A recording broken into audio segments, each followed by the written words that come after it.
Hey everybody, it's the TV Optimist, and today I'm talking about Lost. Every fucking season of Lost. It's gonna be another big review. Oh man, this fucking show, man. Uh, I'm just irritated because this show was like there were some highs and some lows. I just can't. I just can't. So season one starts out, and it's a great fucking opening for a TV show. They're all on a plane. All of our characters. There's Jack Shepherd. Why the fuck? Let me look at the full cast so I can remember all these fucking characters now. I remember Kate and Sawyer. And why is there no one else on here? Casting characters. There we go. Yeah, Jack Shepherd, Kate Austin. There's Hugo Reyes, also known as Hurley. Um, James Sawyer. James Ford goes by Sawyer. Boon Carlisle. Shannon Rutherford. And Michael Dawson. Michael Dawson. Walt Lloyd. John Locke. Saeed Jarrah. Claire Littleton. Sun Hua Kwan.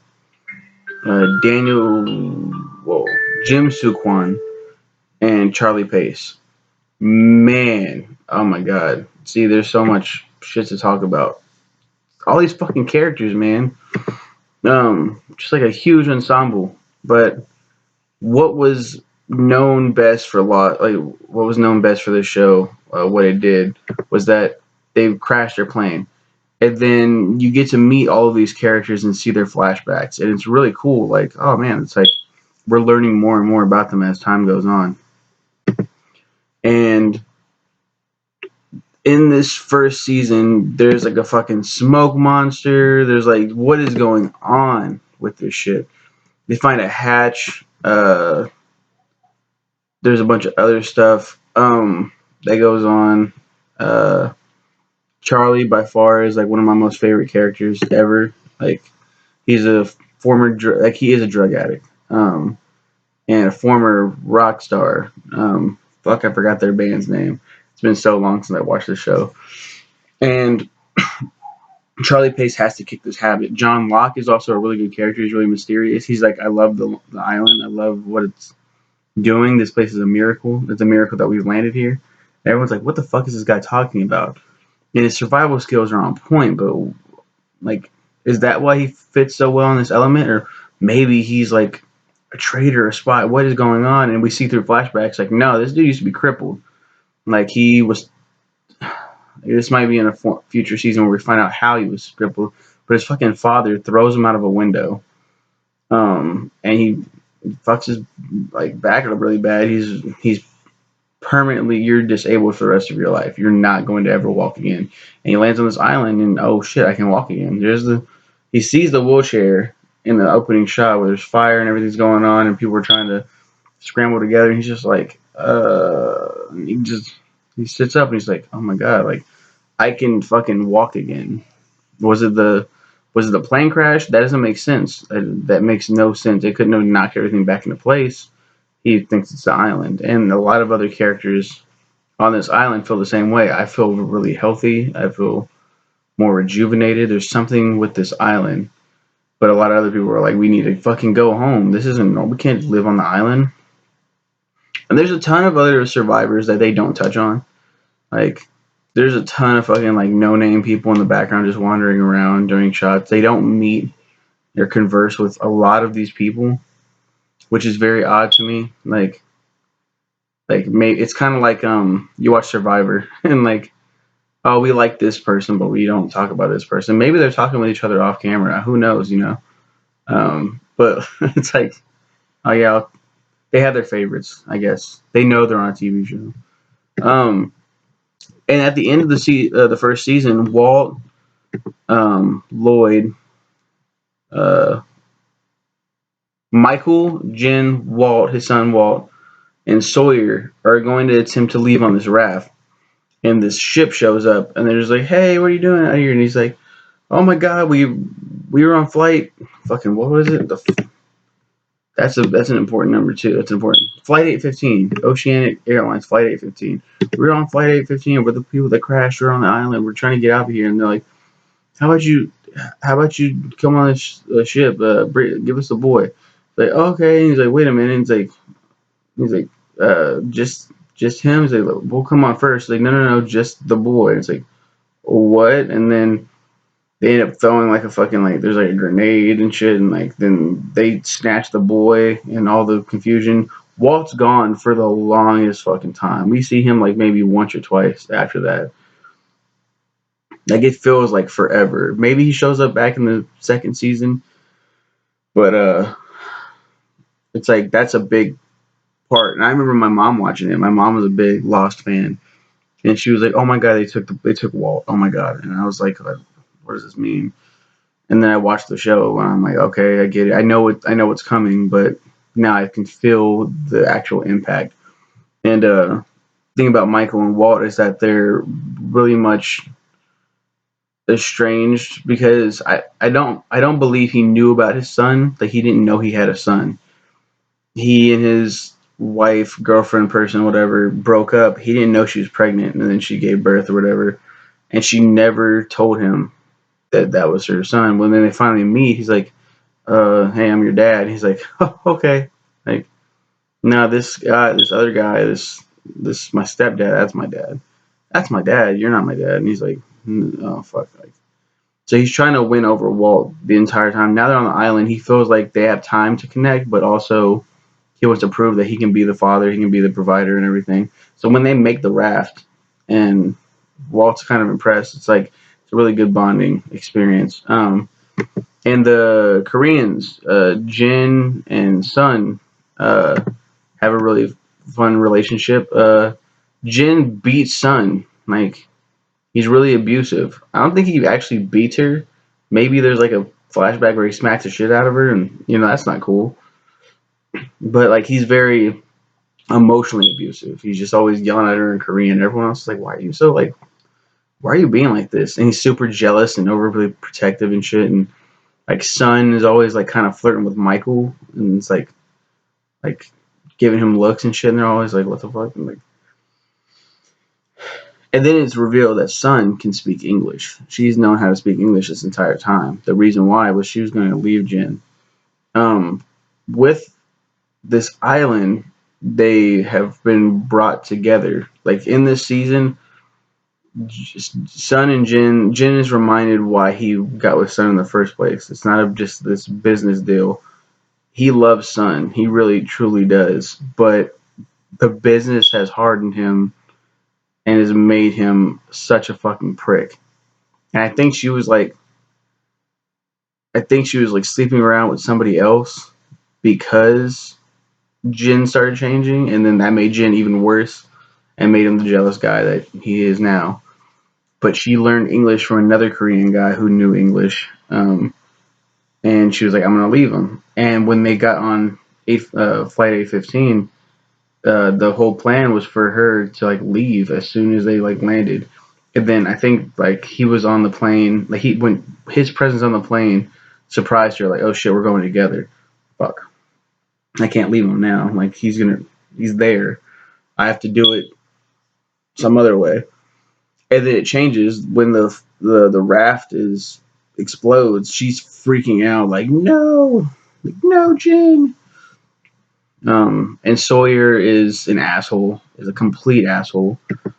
He becomes a great character, but he's so fucking annoying at the beginning because it's like he's overly racist towards Saeed for no reason. Like, "Oh, I don't trust you, Saddam. I don't trust you. Plane explodes and you're still living. How is that?" It's like, shut the fuck up, dude. Like, goddamn.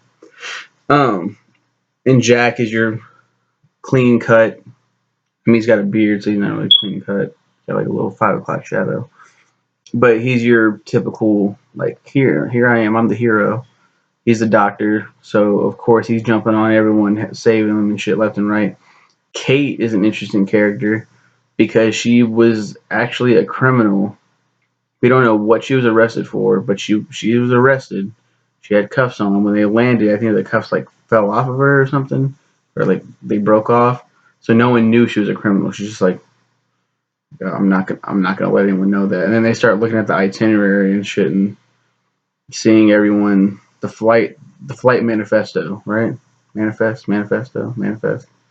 Manifest. I think sees everyone down there. I think it states that she's like a criminal and something like that. So that creates a bunch of drama with that too. Um, Charlie and Claire. Oh my god, I love them. I love Claire because she's such a great actress anyway. Like maybe it's because she's Australian. And I just love Australians. But like she's a really cool character because she's pregnant. She's Emily I don't remember. I don't know how to say her last name. I don't know how to say that name. I think it's Emily DeRavin. I don't know. Boon and Shannon, real quick, are whatever characters. I don't care about those characters. I remember not caring when spoiler Boon dies, and I really didn't care. And I think his stepsister dies too, and I'm just like it's sad, but they're like the most expendable characters. Like anyone else that would die, like could be kind of like, oh, this is pretty shocking. But those two characters, I was like, what, whatever. Um, but Claire and Charlie, like I was saying, I fucking love them. They're the what are those characters' name? Yeah, I'm trying to mix my shows up, and I shouldn't do that. Fuck, I don't know. Monica and Chandler. They're the Monica and Chandler of Lost. Um, it's like I just love them. Season 2, they finally like get into the hatch, and they start finding all kinds of other things out and stuff. There's Desmond, who's been living in the hatch for 3 years. They get captured. Um,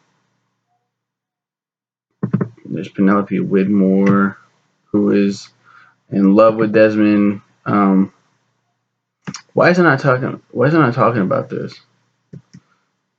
It wasn't in season 2 that we meet. We keep hearing about like the others, and we keep hearing about other stuff. Like there's other people on the island that aren't survivors, and there's people within the group itself that are acting like they're survivors of the crash that are not. They were there the entire time, and that's pretty fucking cool, man. So I guess it's season 3 where we meet Benjamin Linus, who is Henry Gale is what he was initially known as, and then he comes. I'm Benjamin Linus. I've been living on this island since I was a child. I am supposed to be the island's keeper. Um, what is it? It's not Ben. Who the fuck is it? There's a guy that they talk about in this fucking guy. There's a smoke monster. Who the fuck is it? I forgot his name. It's the Man in Black, John Locke.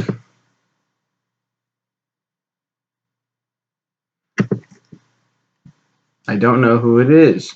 What was his name? The Man in Black. He's like, I talked to someone on this island that there's the Man in Black.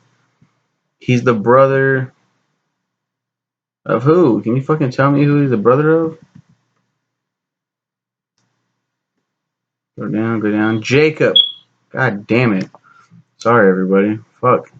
Jacob is the island's god, basically. Like, there's something going on. There's Jacob. What is going on with Jacob?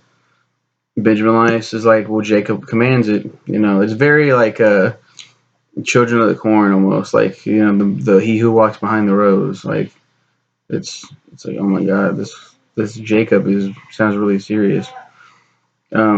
There's Juliet Burke, who's pretty cool. She's also a doctor. They're both supposed to work on healing Ben who has cancer. They can cut out this like tumor or whatever the fuck it is, but only Jack can do it. Only the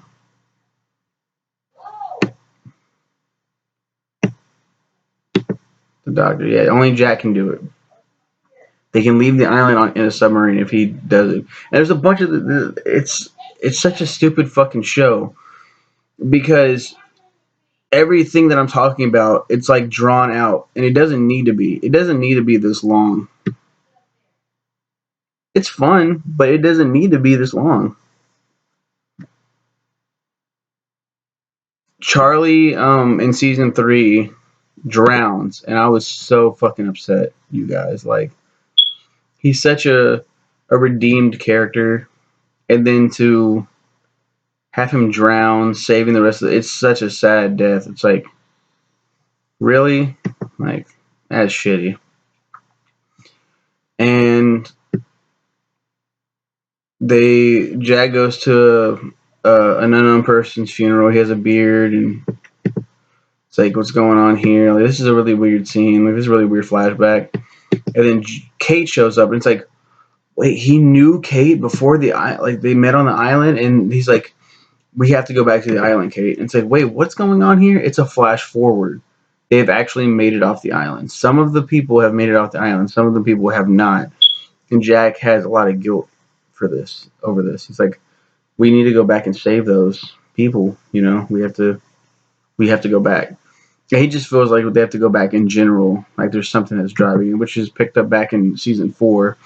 We have flash forwards, and they're trying to figure out what to do. It's the Oceanic 6, or the 6 survivors of the Oceanic flight. There's Jack, Kate, Hurley, Saeed, Sun, and Aaron. My mom's gonna kill me. I didn't even talk about Hurley's numbers. There are these numbers that are going on. Like there's these like they're everywhere. What the fuck are the numbers, man? I gotta look up the numbers. Be better if I just Googled lost numbers. Yeah, there's these numbers that he used to win the lottery. And they're like, you shouldn't have used those numbers because 4, 8, 15, 16, 23, 42 frequently used. And he believes that he's going to kill everyone, or he believes he's unlucky because all kinds of shit happen with these numbers. But he comes back and they're all having a pretty good life until they don't. And then, God, there's so much. They find Locke is he's dead. He's in a coffin. Though we find out John died. So it's like, okay, Locke's dead. And then there's season 5. Oh my God. There's so much shit. They also travel back to the 70s. Like some of them travel back in time. See, this show is fucking nuts. And I know I sound annoyed, but only because I'm talking about it. Only because I'm reliving it. When I watched it, I was like, what the fuck? But I genuinely was having a really good time. There is a lot of sacrifice, a lot of like really good moments. The thing I don't like is the common trope that I've talked about before with like Scrubs, is when the main character has like 2 different love interests or has a love interest that goes with someone else. The love triangle bullshit. It's like, shut up. Just shut up already. When we know that you guys belong together. And I don't even think they get together at the end. Like, they have their little moments and everything. And it's Jack and Kate and Sawyer. And the best thing they did, I think, is what season 5 or season 6. It's the one where they go back in time. It's revealed that Sawyer and Juliet, who have traveled back in time, get together and they like have a house together. They talk about starting a family. Like he's like, this is actually really nice to go back in time and not have to fucking worry about who I used to be or who I am, who I was going to turn out to be. That I always thought I was my destiny. I can do that. I can finally calm down and settle down. Like it's nice. but that shit doesn't have, like, it's gonna continue. It's gonna continue. Them, because when they left the island, I think that's what set off the events which had them travel back in time, and they got stuck back there. And we meet a bunch of other characters as well who die very fast. Who die very, very fast. Like, so fast. It's like, should we have even cared about these characters in the first place? There's like a lot of like Penelope Widmore. There's Daniel Faraday. And he dies. Spoiler alert. His mom was like on the original thing. Season 6. Season 6. Okay. Introduced Flash sideways. Alternate takes on what life would be like had they never gone to the island, had the flight never have crashed. They wouldn't have even like met up. Some of them would have. The Flash sideways permit imply straight out state this is what's happening in the Flash sideways. The main storyline and the Flash sideways coincide with the finale, which has been panned by a lot of people. Like, there's a lot of people that do not like the last scene, but it's revealed the Flash sideways are the characters that are in limbo. They're dead. You know, they've died, and them all meeting up together in a church at the end, it reveals like, okay, now they've accepted and they've moved on. And a lot of people don't like that because it's like, you had us on this goddamn island for 6 seasons, and they're. What does this imply? Were they dead the entire time, or were they? No, they weren't dead the entire time, but they were dead for most of like season 6. After having saved the island, Jack dies peacefully in the same place in which he woke up when he arrived on the island. How poetic. Where some of the survivors and other characters on the island are reunited after having died. In the last season, the survivors are all reunited in church where they move on together. Some of the characters do not die. It's believed, like, if you're not a fan of Lost and you just kind of read up on it a little bit, you think everyone died, and maybe that's what it was from the beginning. No. Is it worth a watch? If you like shows that confuse the fuck out of you and leave you with cliffhangers and leave you with unanswered questions, by all means, have a go at this one. I'm pretty sure most people have seen Lost. Like, a lot of people, especially since like when it was on, a lot of people like to say like, I'm not gonna watch it because it's a popular show to watch. I'm not gonna follow the trend. I know I didn't watch it when it was on the air because I didn't have that much of an interest. Like, it looked okay, but after all was said and done, it was requested by a good friend of mine, Jose, and the guy that helped me with mixed reviews. And so I was like, now I gotta fucking watch it. And I watched it, and I wasn't disappointed. I didn't feel like I wasted a lot of time. There was a lot of this shit, like watching it, just like, can we wrap it up now? Can we go? There was like one episode in particular where it focused on 2 survivors that were universally panned by the audience, that nobody liked these fucking characters. And so they had them both die in this episode based around them at the end of it. And that was the best part of that episode. Like, the whole reason for the episode was to kill these 2 characters off. And it worked. Thank you for killing them off. But anyway, those are my long boring ramblings on Lost. Tell me who your favorite character was. Tell me what your favorite moment was. Tell me who you thought the smoke monster was. Tell me